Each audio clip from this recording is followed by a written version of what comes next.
Avec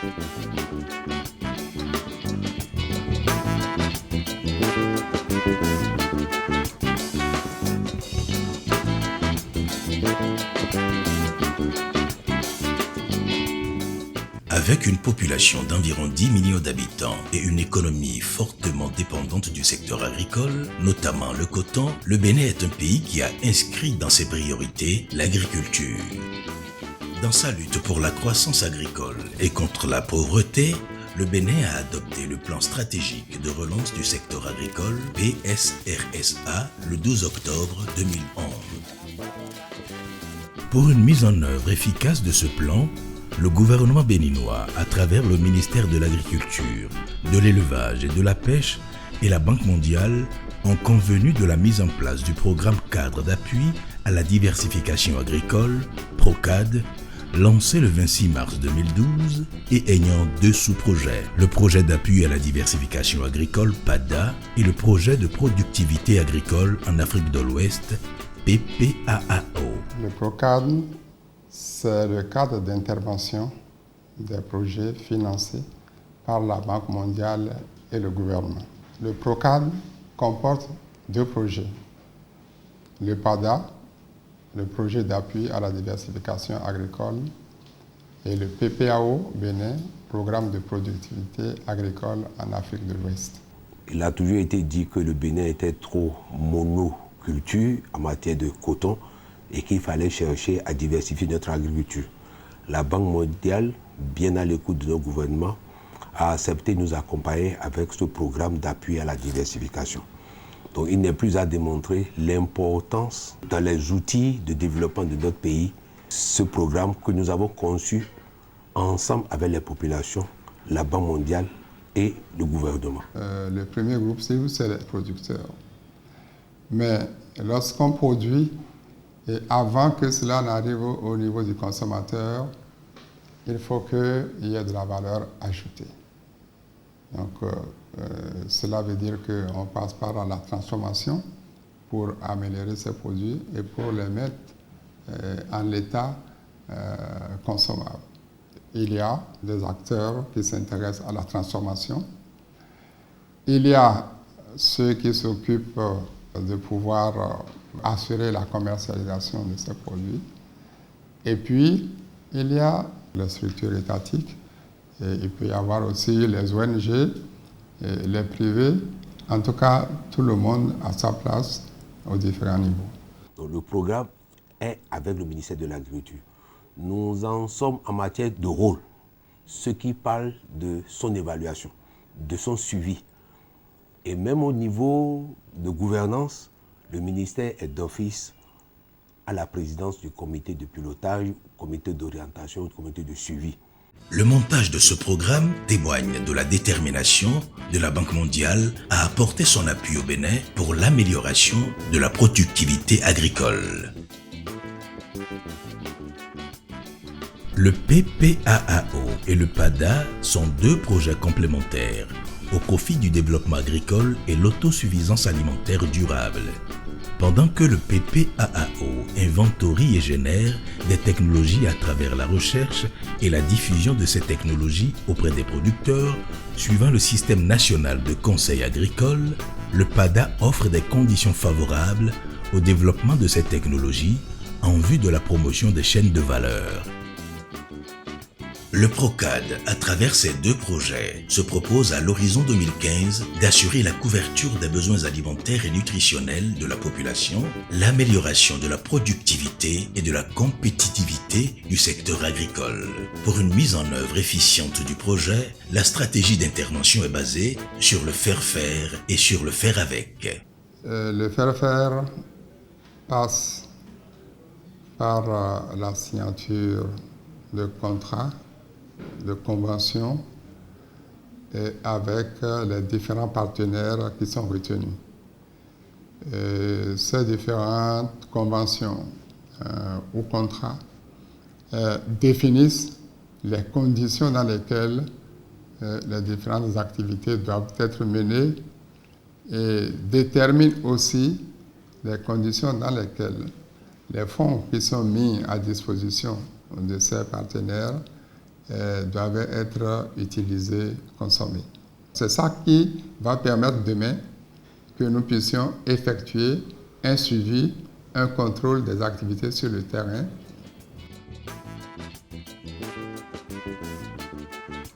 Programme régional destiné à accroître de façon efficiente et durable la productivité des cultures prioritaires en Afrique de l'Ouest, notamment celle du maïs, le PPAAO Bénin est un projet qui vise à soutenir la coopération régionale, promouvoir la recherche et diffuser les connaissances en matière d'agriculture. Et l'objectif de ce projet, c'est d'améliorer la productivité, la production et la productivité agricole en Afrique de l'Ouest.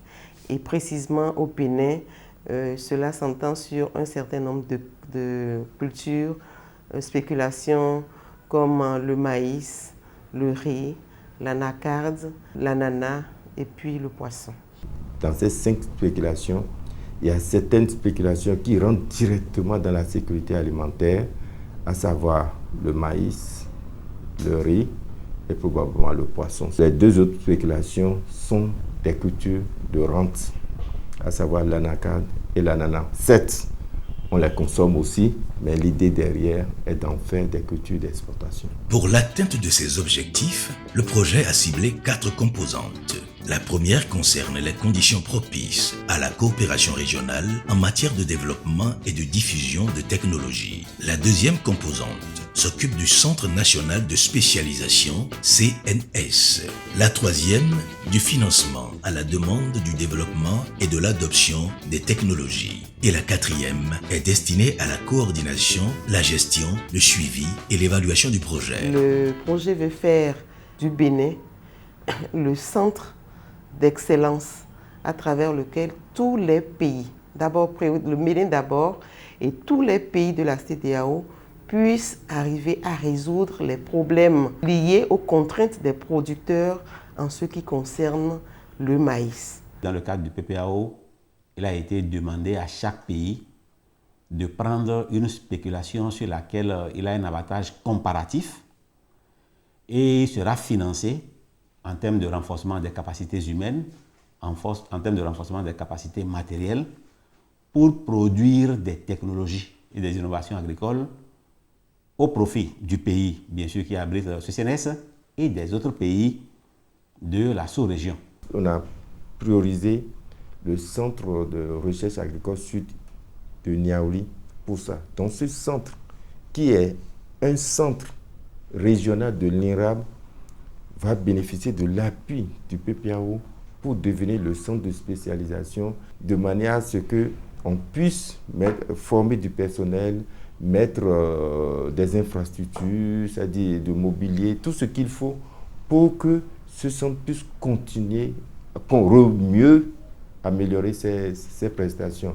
Donc le rôle de l'INRAB, c'est les technologies qui peuvent, que le programme ou le projet peut utiliser dans le cadre de la mission qui est des objectifs qui sont les siens dans l'amélioration de la productivité agricole au Bénin et dans le cadre régional de l'Afrique de l'Ouest. C'est prévu de travailler dans le cadre de l'amélioration de l'efficacité de l'égreneuse, afin que le producteur, lorsqu'il fait la récolte, il puisse battre son maïs au champ et il a les grains. Deuxièmement, il faut conserver ces grains-là. D'accord? Je pense qu'en perspective, on doit pouvoir mettre en place, améliorer les conditions de conservation à travers des greniers améliorés. Et c'est prévu également de mettre en place, dans le cadre du PTA, de la collaboration, une unité complète de transformation du maïs afin que, avec le grain de maïs, je puisse avoir différents produits, des produits de bonne qualité, des produits qu'on peut valoriser tant à l'intérieur qu'à l'extérieur. Avoir des produits de bonne qualité, des produits qu'on peut valoriser sur le plan international, passe absolument par l'amélioration de la productivité agricole. Améliorer la productivité agricole veut dire qu'il faut partir du premier intrant de l'agriculture qui est la semence. Si la semence n'est pas de bonne qualité, on ne peut pas produire de bonne qualité. Donc, PPAO a mis un accent particulier sur la semence et appuie à fond la semence dans toutes ses dimensions.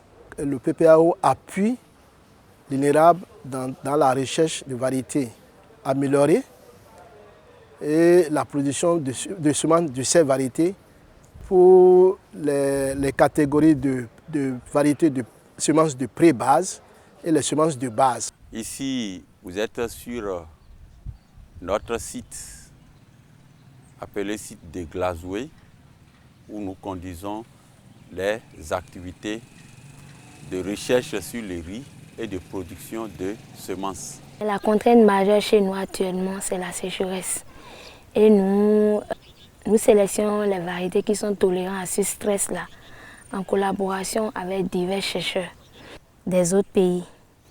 Dans ma ferme, les cultures principales que j'embrasse, c'est le maïs et le riz. Le maïs et le riz. Le programme Productivité agricole en Afrique de l'Ouest, dénommé PPAO, est une opportunité pour nous, les producteurs et les utilisateurs de la semence, en ce sens que ce programme intervient dans plusieurs domaines. Toujours dans sa mission de facilitation d'un accroissement rapide de la production agricole, à travers de nouvelles approches culturelles rentables, le PPAAO a sélectionné et financé une série de projets de recherche portés par des chercheurs de la Faculté des sciences agronomiques de l'Université d'Abomey-Calavi. Effectivement, dans le cadre du programme PPAO, la faculté a postulé et a gagné un projet sur le riz. Et ce projet est intitulé « Étude de la fertilisation minérale sur la productivité du riz et sa résistance à la périculaриose », qui est une maladie du riz très connue dans le monde entier. Dans la mise en œuvre du projet, il y a un site dans le Haut-Nord, à Bagou, précisément dans Gogoun, qui est en train d'être installé actuellement. Et là, nous avons déjà fait des essais par le passé et cette maladie sévit beaucoup là-bas.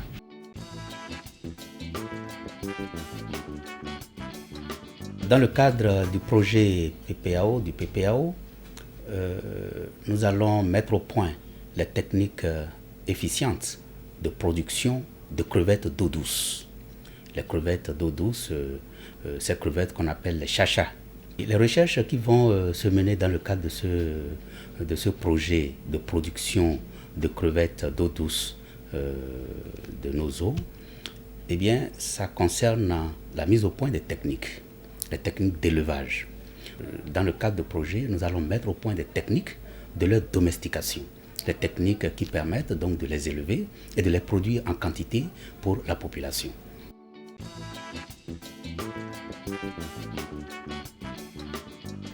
Et nous avons notamment à notre actif l'harmonisation des tests que nous devons avoir avec la CEDEAO. Il y a eu beaucoup, disons, de formation de mise à niveau, recyclage, que ce soit au niveau des chercheurs, que ce soit au niveau des assistants de recherche, des échanges entre chercheurs des pays de la sous-région.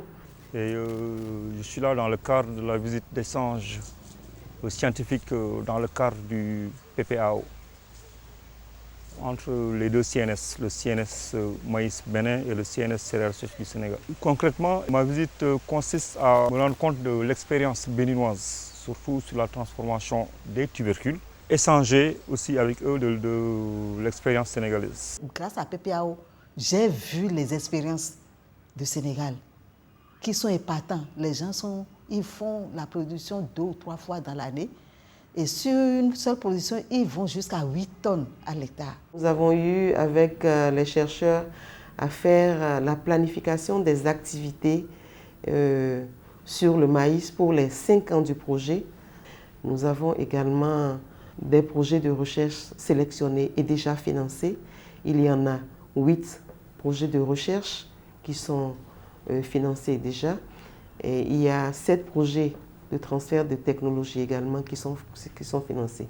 Au niveau du transfert de technologie, nous avons un certain nombre de technologies que nous avons eu à, disons, proposer aux autres pays de la sous-région à l'occasion d'une rencontre régionale et nous l'avons dénommé le marché de technologie.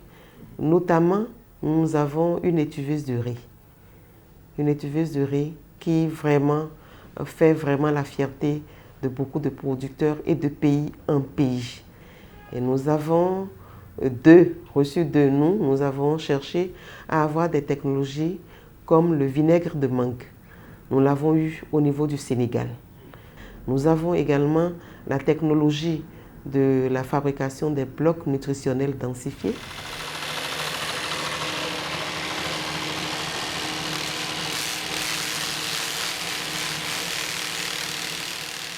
Si on est en train de faire la fabrication des blocs multinutritionnels densifiés, c'est pour les aliments des animaux, des bétails, les bœufs, les bovins, les ovins. Bon, c'est le PPAO, le projet PPAO qui est allé au Niger et qui a fait des recherches et qui a ramené l'idée. Et il a désigné une mission d'aller au Niger, à Dosso, pour la formation. Et quand on est allé, je faisais partie de la mission et c'est là-bas qu'on nous a formés comment fabriquer les blocs multinutritionnels à Dosso. Donc c'est de là qu'on a amené l'expérience à Gogounou. Il y a beaucoup d'animaux qui ont mangé, il y a beaucoup de personnes qui sont venues des communes, d'autrui qui sont venus. Ils ont pris une partie, ils ont amené, ils sont revenus pour dire de leur en donner en quantité ou bien de leur vendre. Mais on a dit que ce n'est pas le temps de vendre, c'est une phase expérimentale.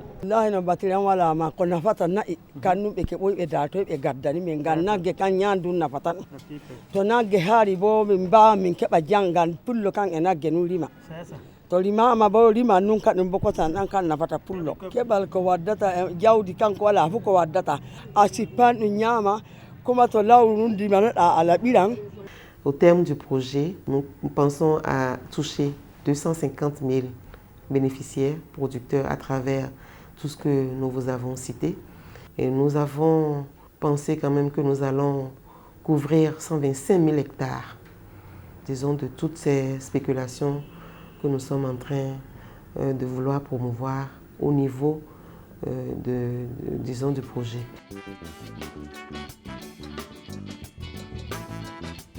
Le projet d'appui à la diversification agricole PADA est le deuxième projet du programme cadre d'appui à la diversification agricole. En effet, la production agricole reste peu diversifiée et rend l'économie vulnérable aux chocs externes. Ainsi, l'amélioration de la productivité et le renforcement de la diversification figurent en priorité dans l'agenda de la stratégie de développement agricole et global au Bénin. Pour une atteinte efficiente des objectifs contenus dans le plan stratégique de relance du secteur agricole, la réalisation d'une autosuffisance alimentaire et une réduction rapide de la pauvreté, les activités du PADA s'organisent également autour de 4 composantes. Il s'agit de l'adoption de technologies améliorées et restauration de la productivité, du développement des infrastructures d'irrigation et de marché, de la coordination des chaînes de valeur et le financement de l'agriculture, et enfin de la coordination du programme sectoriel et la gestion du projet. En 2010 et 2012, des inondations. Et par rapport à ça, le gouvernement du Bénin a négocié auprès de la Banque mondiale un financement pour restaurer le capital de production des personnes sinistrées, que ce soit les pêcheurs, que ce soit les agriculteurs, que ce soit les éleveurs. Donc par rapport à ça, il y a un volet qui veut restaurer le capital de production, les facteurs de production des sinistrés. Et ce volet-là, on doit acquérir des semences de riz et de maïs et de l'engrais qu'on va distribuer aux sinistrés afin qu'ils puissent recommencer le travail et pouvoir continuer à produire. Et pour ce qui concerne les pêcheurs, on doit aussi acheter des alevins, de la provende et acheter des pirogues, des nasses et des filets pour les aider à recommencer leur activité. Et aussi, il y a des gens qui ont perdu les volailles. Et on va appuyer ceux qui ont perdu les volailles. On va acheter 5700 noyaux de coques constitués d'un coq et de 5 poules qu'on va distribuer à tous ceux-là qui ont perdu leurs volailles pendant les sinistres. Ensuite, on va vacciner les petits ruminants, à peu près 20 000 petits ruminants. Cette même composante vise à améliorer la productivité pour que les rendements puissent s'augmenter et aussi pour que les transformations, les procédés et l'hygiène, tout ça là, on va appuyer les producteurs pour qu'on puisse avoir des produits de meilleure qualité. Le PADA a ciblé 5 chaînes de valeur. Il y a 2 pour la promotion à l'exportation, il s'agit de l'ananas et de l'anacade, et 3 pour la sécurité alimentaire. Nous avons le riz, le maïs et puis le poisson, disons la pisciculture. Par rapport au deuxième volet, qui est l'aménagement, on va aménager 9000 hectares pour la riziculture. Il y aura aussi des réhabilitations. Il y avait des sites rizicoles qui étaient abandonnés. On va curer les caniveaux pour les réhabiliter, pour que les producteurs qui sont dans ces zones-là puissent continuer à produire le riz. Ensuite, il y aura des infrastructures qui seront construites, des infrastructures de mise en marché. Par rapport à ça, on va construire une centaine de magasins. Maintenant, on va construire 10 magasins de stockage des intrants. Donc, on va construire des magasins, au moins une dizaine pour les producteurs de coton dans les bassins cotonniers. En ce qui concerne l'ananas, on va construire environ 5 entrepôts où les gens pourront entreposer l'ananas. Par rapport à la coordination des chaînes de valeur, il faut que nous puissions organiser, que ce soit dans la filière riz, que ce soit dans la filière poisson, que ce soit l'ananas, que ce soit l'anacade, il y a des structures faîtières et les représentants à la base. Il faut que nous organisons tout ça là pour que les gens soient dans une interprofession où les gens pourront dialoguer, parler, poser leurs problèmes et rechercher des solutions ensemble. Je pense que le PADA, sans trop jeter de fleurs, constitue pour nous aujourd'hui, parce qu'il vient de démarrer, mais l'un des rares projets qui intervient directement à la base avec les promoteurs. Ça fait partie des projets qui n'ont pas trop d'intermédiaires. Alors, dans le cadre du mécanisme de financement, le PADA a prévu des instruments qui sont globalement 4. Donc, il y a 4 fonds qui sont prévus, à savoir, il y a les fonds compétitifs, il y a les fonds à frais partagés, il y a le fonds de garantie et puis il y a le fonds de facilitation.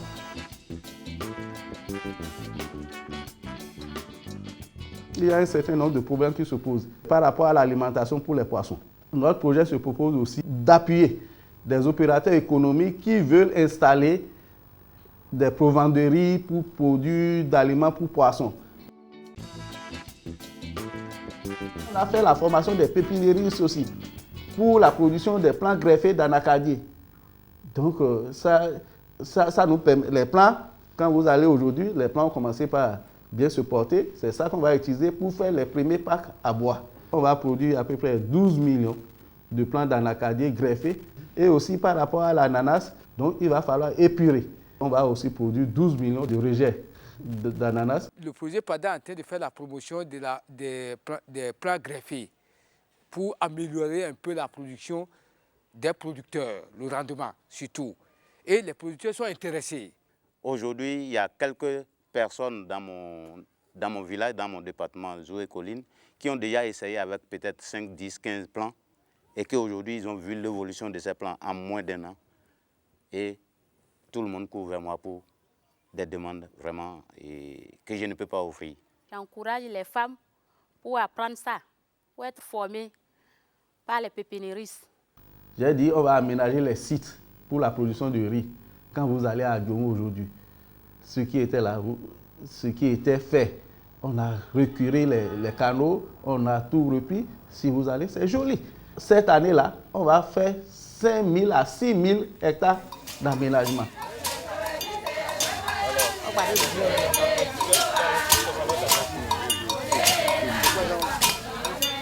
Le groupement Finayon a bénéficié d'une subvention pour aménager 60 hectares.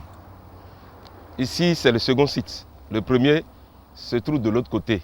Si je prends l'exemple de ma région, sinon de ma commune, PADA nous a déjà imparti.